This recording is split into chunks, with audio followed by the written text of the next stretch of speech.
Estamos começando o programa Argumentando e hoje trazendo para todos vocês, para você telespectador, a presença do pastor Otto Miranda de Alencar.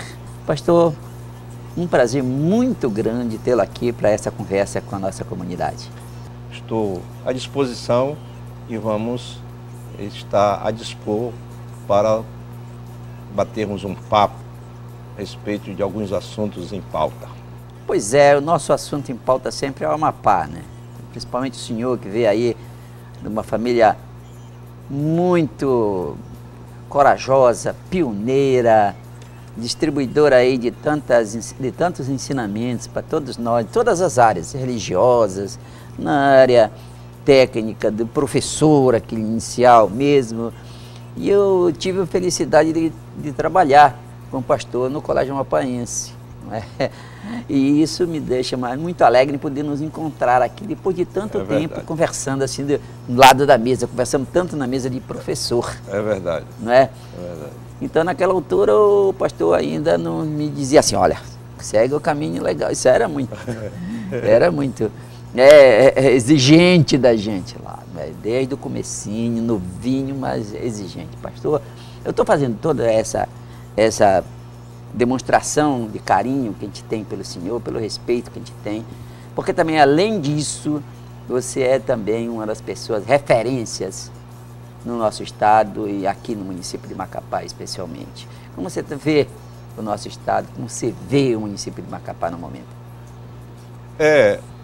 Rodolfo, esse respeito a gente conquista pela postura, pela maneira de ser. O nosso estado, ele moreja, né? O nosso estado poderia estar melhor. Eu conheço todos os estados da região norte e parece que o nosso está remando contra a maré. Nós precisaríamos estarmos mais avançados no que diz respeito ao turismo, né? Ao comércio, à produção de alimentos, por que não?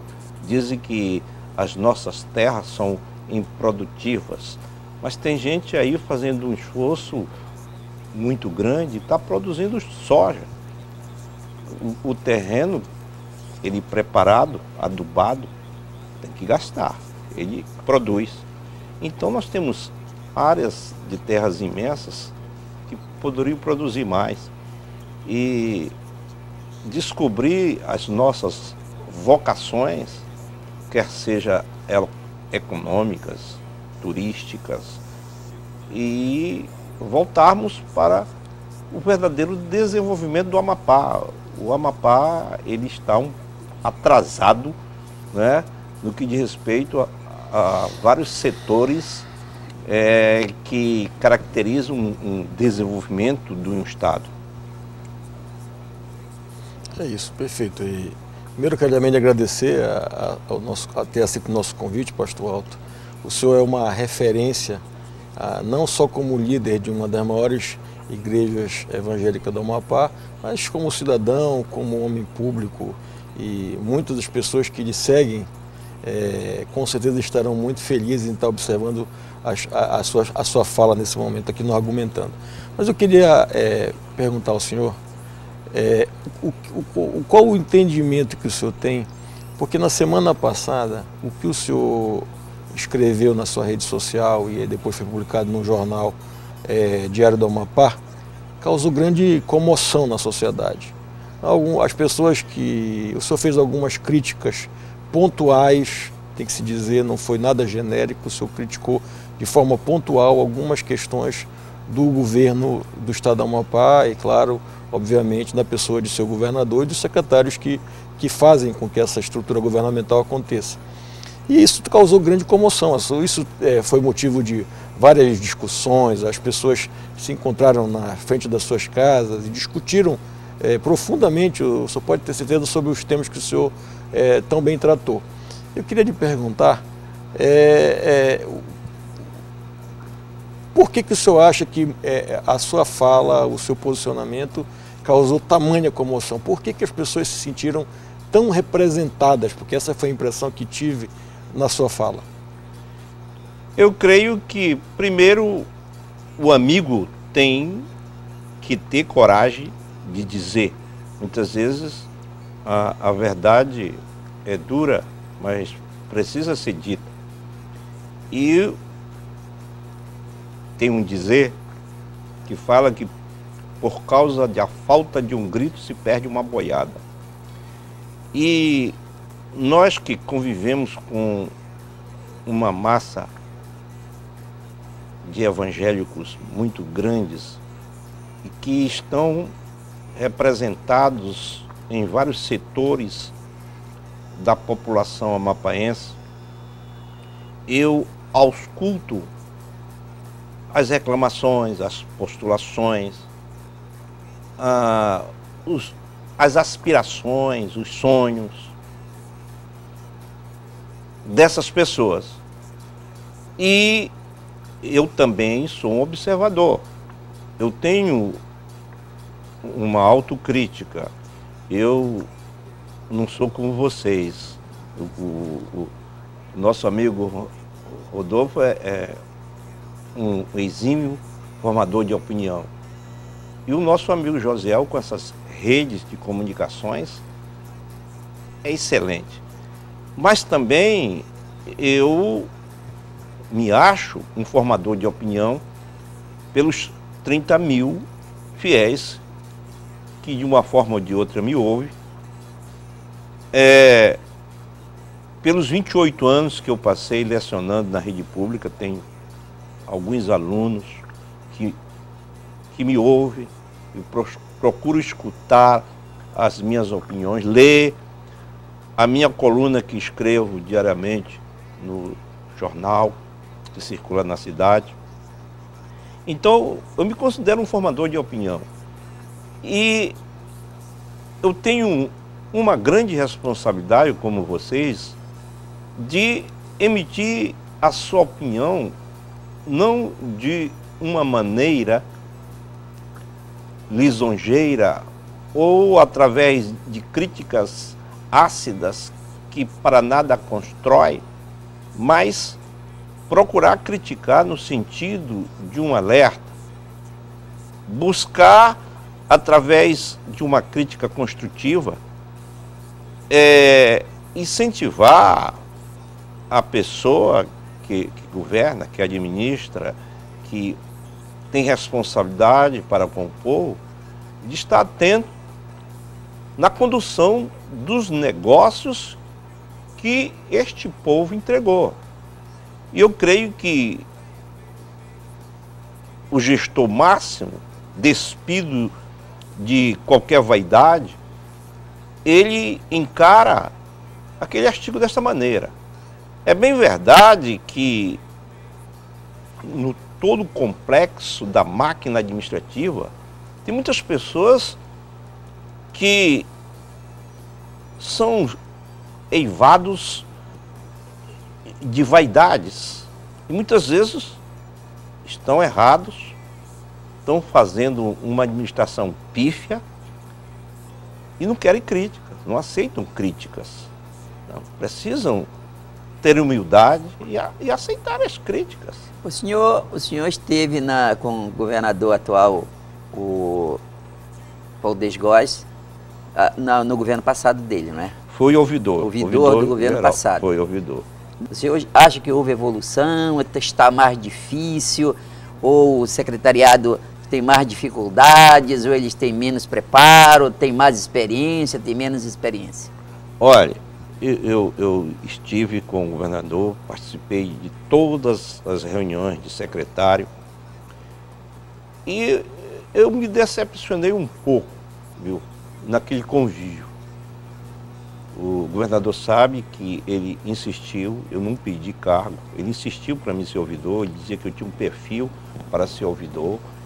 E depois de alguma insistência, eu pedi 24 horas para pensar, aí eu aceitei. Mas ali dentro é muito complicado. Primeira coisa é o seguinte, Eu não era político. E eu creio que não sou filiado a partido nenhum. E eu acho que por isso também me escolheram, porque a ouvidoria, ela tinha um papel singular de auscultar as aspirações, os desejos, as críticas do povo e passar para as gestões. Alguns secretários não viu.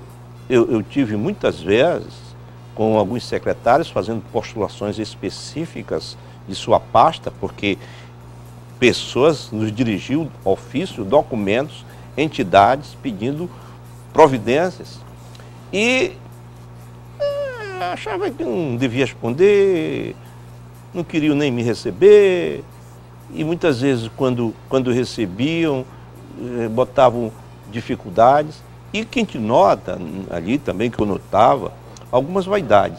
Alguns secretários querem ser maiores do que outros. Parece que a proporção da vaidade está no valor do orçamento que a secretaria tem. Parece que aqueles que têm mais um montante, né, maior orçamentário, a vaidade é maior. Nós temos um intervalo agora. Pois não. E nós vamos a esse intervalo e voltamos já já.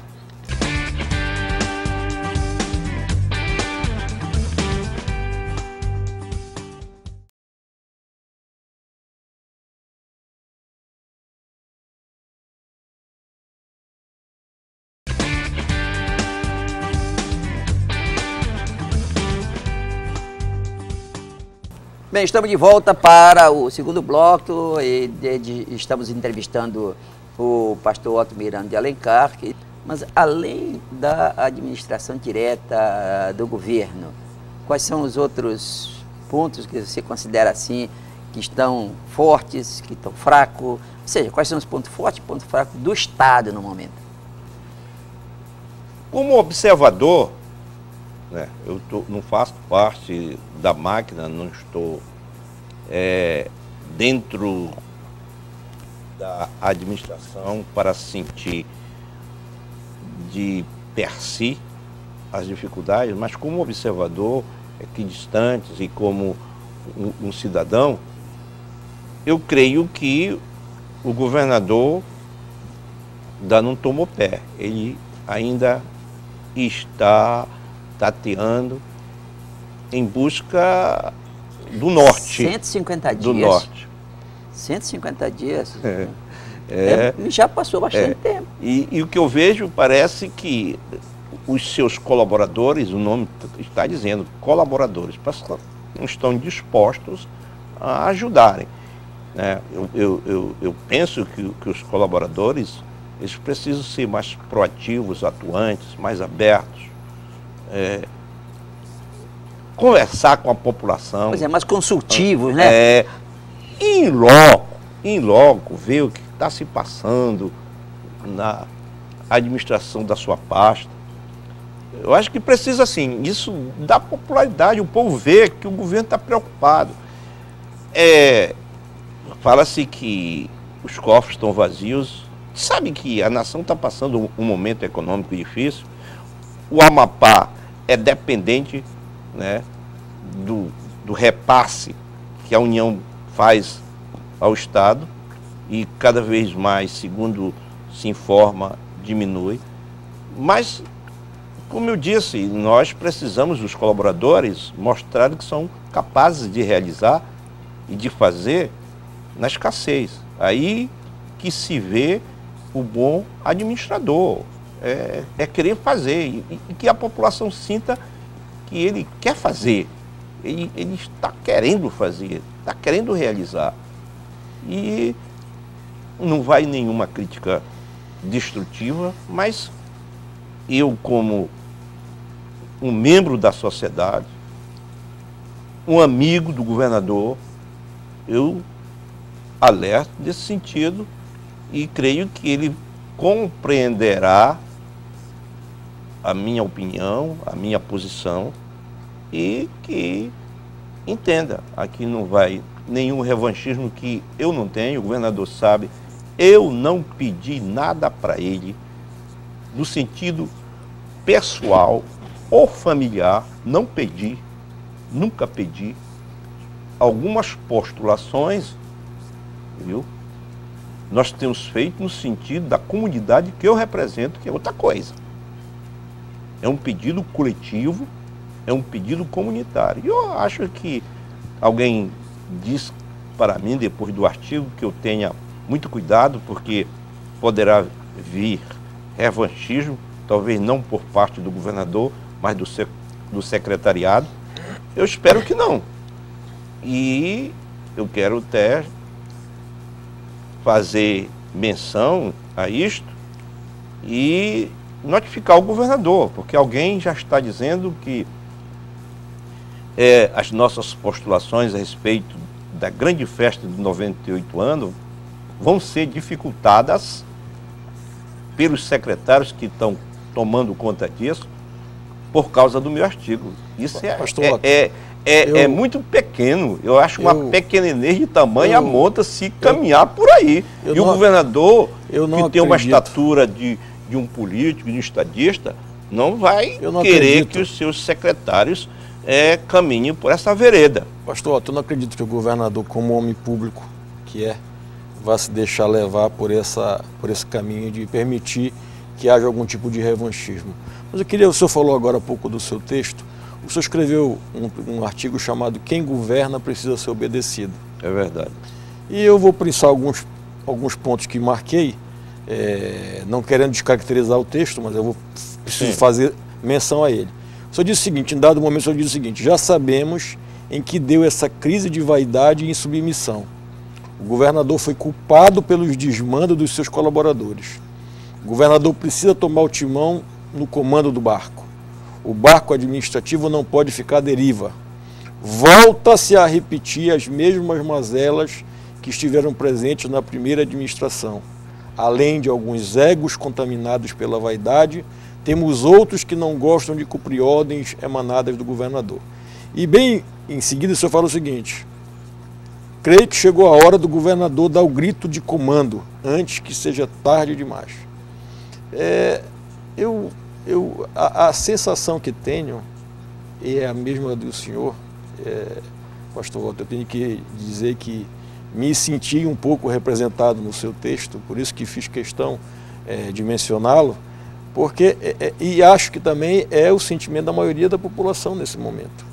Porque se fala muito que é pouco tempo para cumprir o que prometeu-se, a situação econômica do Brasil mudou, mas, pastor, em nada muda o compromisso que foi firmado na campanha. Porque seria muito fácil eu fazer um compromisso com o senhor hoje e daqui a 5, 6 meses a economia mudar, dizer, eu não vou honrar, eu não vou pagar a conta que eu fiz para o senhor, eu não vou pagar o seu terreno que eu comprei, eu vou ficar com ele para mim, porque mudou a economia. Eu acho que compromisso tem que ser, quando você dá a palavra e se compromete com alguém, eu acho que você tem que fazer por onde honrar. E eu vejo que no seu entender, e também eu volto a dizer, é o meu entender, falta comando nesse governo que começou há pouco tempo. Eu acho que ele não era necessário que ele já estivesse em pleno vapor, mas que ele tinha que ter colocado, como o senhor fala aqui, o barco no caminho certo, já devia ter colocado o barco no caminho certo.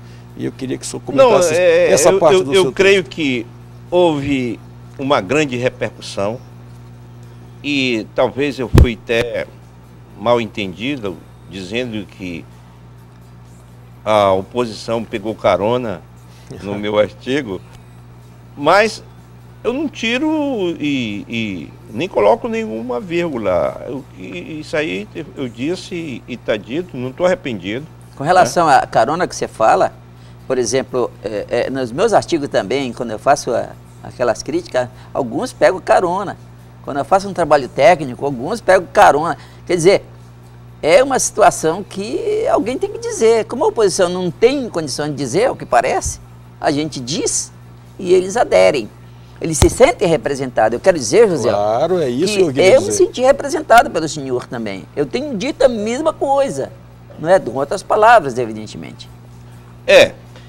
Então, quando eu falo sobre vaidades, eu estive no governo e presenciei. Tinha secretários, o José e Rodolfo, que pouco falava comigo. Eles passavam por mim e diziam, como vai, pastor? Aí chega lá, via uma secretária cheirosinha, aí dava um abraço e beijava, pegava na mão do outro colega e cumprimentava, achava graça. Passava por mim e dizia, como vai, pastor? E eu com o mesmo status. Eu com o mesmo status dele. O governador não. O governador sempre me considerou, sempre me respeitou, visitou várias vezes a minha igreja, sempre respeitou. Mas tinha secretários dessa natureza. Eu vi um secretário numa reunião, repreendeu um outro, com a mesma estatura, até maior, porque ele era chefe da Casa Militar. Ele repreendeu o chefe da Casa Militar porque atendeu o telefone. E era ordem dele, ninguém atender telefone. Onde que está isso? É uma alta patente do governo. Você publicamente repreendeu o seu colega. Eu presenciei os colegas que estão... Meu espírito de time, né? Os colegas que estão me ouvindo podem testemunhar o que eu estou dizendo. O governador não estava presente, mas todo o secretariado do governo passado estava presente. Eu me senti numa situação muito incômoda diante daquilo. E esse secretário saiu e foi atender o telefone lá fora. Eu acho que é uma falta de respeito. Que vale que esse secretário não voltou mais agora. Tá certo, você guarda de conta depois do intervalo, mais intervalo. Você fica aí, espera que nós voltamos aí para o terceiro bloco e o último bloco, mas nós voltamos aí com o mesmo entusiasmo, viu? Fique conosco.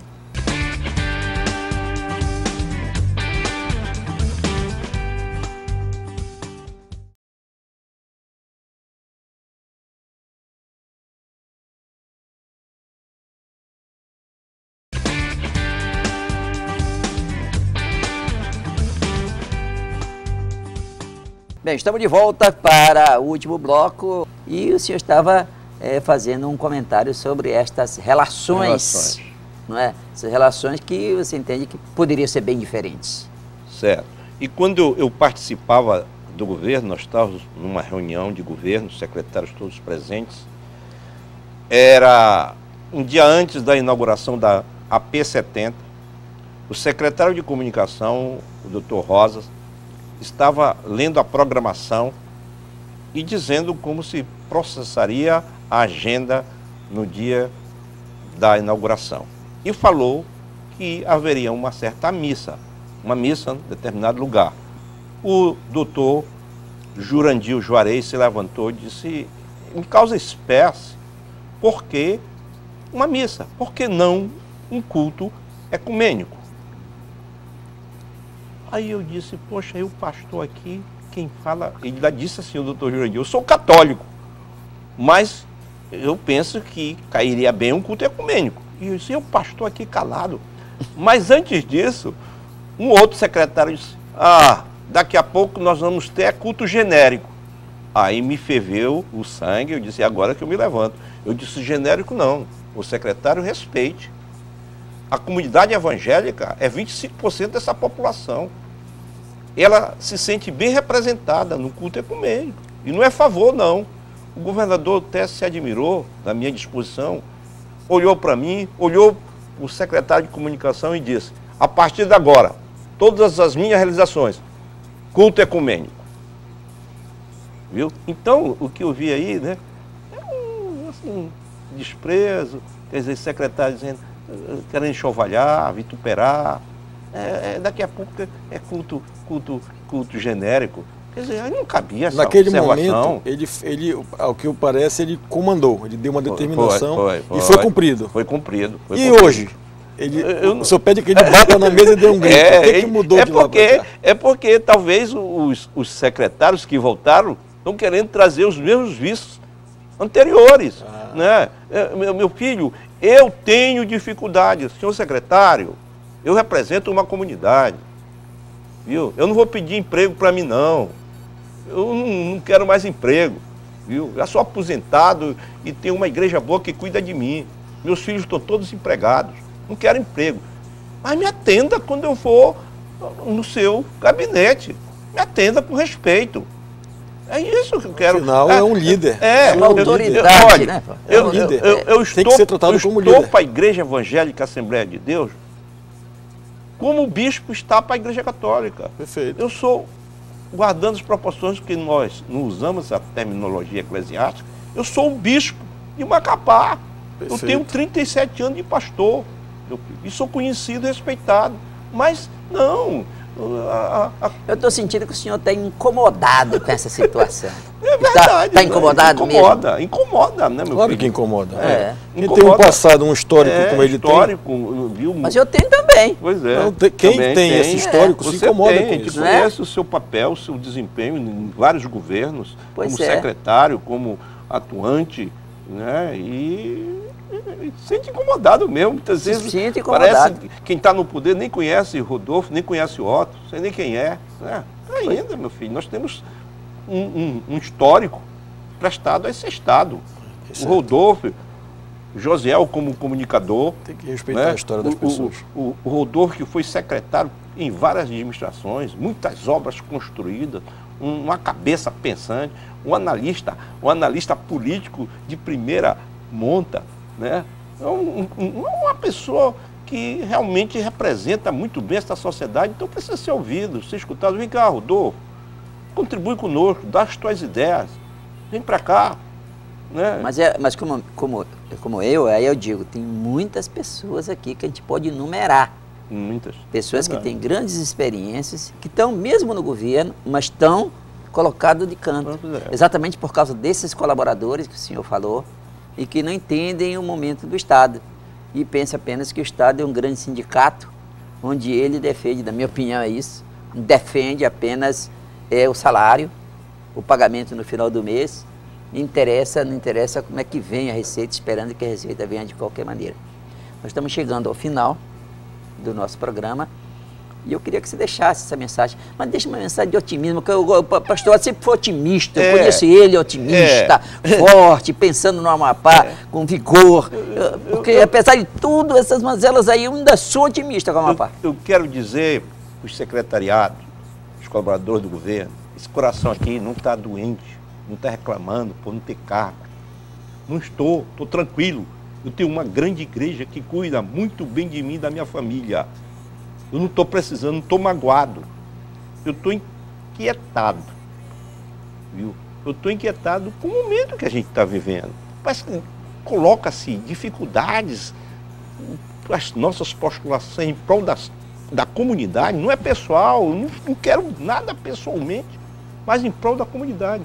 Espero que essa minha palavra não sirva de mais dificuldade no nosso trilhar. Muito bem, chegamos ao final do nosso programa. Muito obrigado pela sua participação. Obrigado, Josiel, também. Obrigado, telespectador. Continue com a programação da emissora, porque nós aqui vamos continuar discutindo os assuntos do Amapá. E amanhã nós estaremos de volta com você.